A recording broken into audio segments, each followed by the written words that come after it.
So occasionally we like going off script, no notes, no memes, no nothing like that, and just put it on the table, the raw, real rant, the rah, rah, rah, rah, rah. And I already know the answer. Like, we know the answer of why the Minnesota fighting Vikings are not getting respect. They're being ignored by the National Media Jabroni Haircuts, and they're one of the most slept on teams in the National Football League because we understand Minnesota, mid-market, out of sight, out of mind, the not-so-lovable losers, 0-4 in Super Bowls.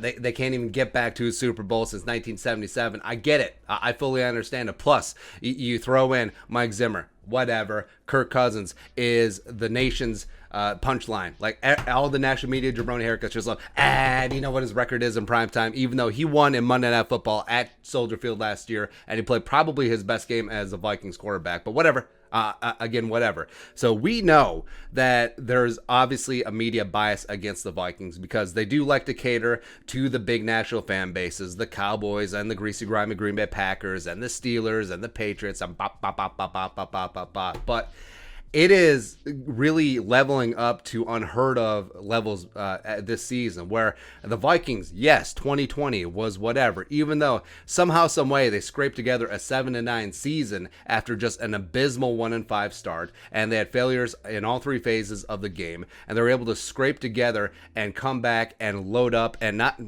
this is not a rebuild, like, this is a reload. This team is all in this season, and you bring in high profile free agents like Bashad Breeland and Patrick Peterson and Dalvin Tomlinson, and you have probably the best draft, easily the best draft, even though I understand every single team that got the high-profile quarterbacks, the Trey Lances, the Trevor Lawrences, the Zach Wilsons, the Justin Fields, they get all the hype and the love. But what Rick Spielman did, manipulating the draft board, trading down, taking a guy at 23 that you easily would have taken at 14 in Christian Darrisaw, and with those extra picks, picking up a future starting offensive lineman in Wyatt Davis no matter what, and getting your potential quarterback of the future at the top of third in Kellen Mond, and then just filling out the rest of the rooster with some amazing, amazing talent.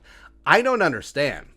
I simply do not understand, and I'm quite befuddled of how the media can still just ignore this team. You look at the power rankings. The Vikings are in the teens, maybe in the 20s. The players' positional rankings are down. Zimmer, of course, is down in head coach rankings. So I don't get it. I do not understand how they can just completely ignore what is going on with this team, because not only are they jacked and stacked to the T's at every level of this roster, they're all in on this season. They're all in, and this should be up in the media's crowd. Like, this should be a headlining story. It's like, hey, look at this team, laden with veterans on defense, and guess what? If they don't win the division, if they don't make significant headway in the playoffs, potentially if they don't go to the Super Bowl, Mike Zimmer's going to be fired, maybe Spielman's going to be fired, and there could be a big-time change on this team.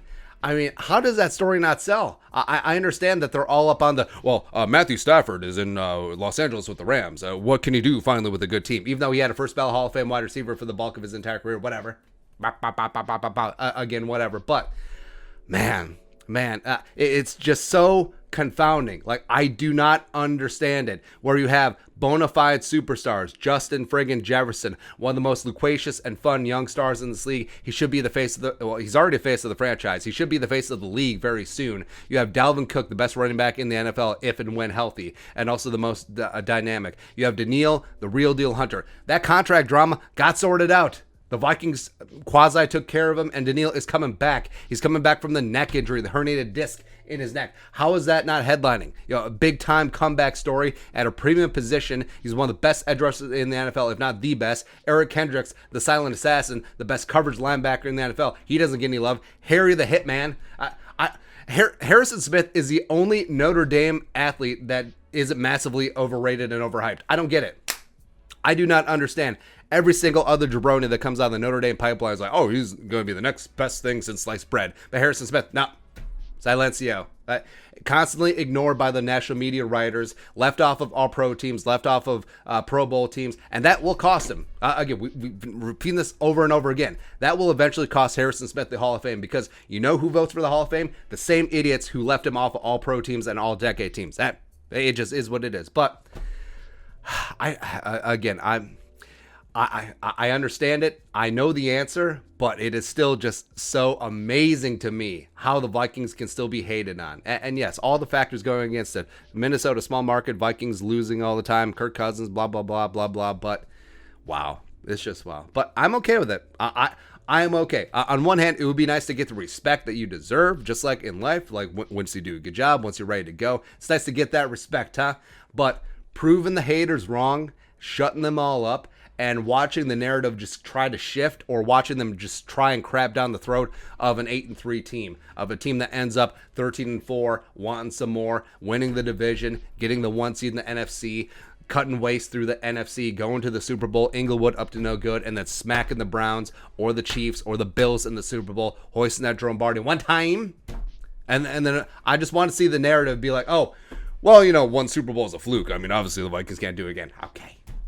Just can't wait for football, man. Like, I understand it's summer and I'm out here enjoying myself. And it's a good time to have young kids getting out and enjoying pools and lakes and cabins and swimming in boats and all that stuff. But bring on football. Bring on football, baby. Let's go. Beer thoughts. Raw Real Rant. Why are the Vikings getting ignored? Why are they getting hated on? We know the answer, but it's also just confusing. Let us know in the comment section below. Subscribe for daily Vikings takes. Most support that work. Post on the Venmo. But until next time, Skol, production value.